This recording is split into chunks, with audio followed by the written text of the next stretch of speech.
வணக்கம். இது ஆனந்தம் ஜேஇ ப்ரிப்ரேஷன் என்சிஆர்டி 11th ஃபிசிக்ஸில் உள்ள முக்கியமான ஒரு 5 கேள்வியை பார்ப்போம். First question, steam engine based upon the laws of thermodynamics. Thermodynamics என்பது வெப்ப இயக்கவியல். Thermodynamics is the study of the relations between heat, work, temperature and energy.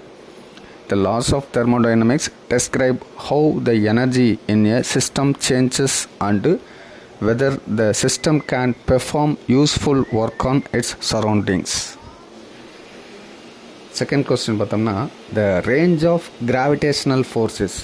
Gravitational force ஓட ரேஞ்ச் என்னன்னு கேட்டால் அது இன்ஃபினிட்டி, அதாவது முடிவிலி. அதற்கு ஒரு வரையறை கிடையாது. அந்த இன்ஃபினிட்டி என்பதை சரியான பதில். the range of gravitational force is infinity. Third question போகிறோம்னா, the relative strength of electromagnetic force compared with strong nuclear force is. இந்த கொஸ்டினுக்கு ஃபோர்ஸ் மற்றும் ரிலேட்டிவ் ஸ்ட்ரென்த் சம்மந்தமாக ஒரு டேப்லெட் காலம் அதை நம்ம படித்து வச்சுக்கிட்டோம்னா நல்லது. ஸ்ட்ராங் நியூக்ளியர் ஃபோர்ஸ் இதுக்கு 1, எலக்ட்ரோமேக்னெட்டிக் ஃபோர்ஸ் 10⁻⁻2 அப்படின்னும், வீக் நியூக்ளியர் ஃபோர்ஸ் 10⁻⁻13, கிராவிடேஷனல் ஃபோர்ஸுக்கு 10⁻⁻39 ஒரு டேப்லெட் காலம் இருக்குது. இப்போது நம்ம எலக்ட்ரோமேக்னெட்டிக் ஃபோர்ஸை தான் இந்த கொஸ்டினில் கேட்டிருக்காங்க. The relative strength of electromagnetic force compared with strong nuclear ஃபோர்ஸ்னு கேட்டிருக்கு. இந்த எலக்ட்ரோமேக்னெட்டிக் ஃபோர்ஸ் 10⁻⁻2ன்னு இங்கே கொடுத்துருக்கு, அந்த டேப்லெட் காலமில் கொடுத்துருந்தாலும் electromagnetic force is 1/100 times the strong nuclear force. 1/100 is nothing but 10⁻⁻2. Strong nuclear ஃபோர்ஸுக்கு 1 தான் நான் கொடுத்துருக்கு அப்படின்னு நம்ம பார்த்தோன்னா, அதாவது 1/100 times strong nuclear force. Electromagnetic force வைஸ் 1/100 டைம்ஸ் த ஸ்ட்ராங் நியூக்ளியர் ஃபோர்ஸ்ன்றனால 1/100 இஸ் நத்திங் பட் 10⁻⁻2. 10⁻⁻2ன்றது 1/100 அதுக்கு சரி சமமானது. அடுத்த கொஸ்டின் பண்ணோம்னா, isotropy of space underlines the law of.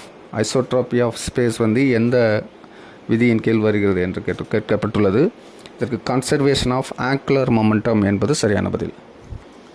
அடுத்ததாக ஃபைனல் கொஸ்டின் பார்த்தோம்னா, the value of universal gravitational constant G is.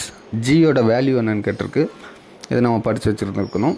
6.67 × 10⁻⁻11 nanometre squared by kilogram squared என்பது சரியான பதில். The value of gravitational constant at any part of the universe remains constant, which is 6.67408 × 10⁻⁻11 nanometre squared by kilogram squared. By kilogram squared அப்படின்றதும் kilogram power -2ன்றதும் ஒன்று தான்.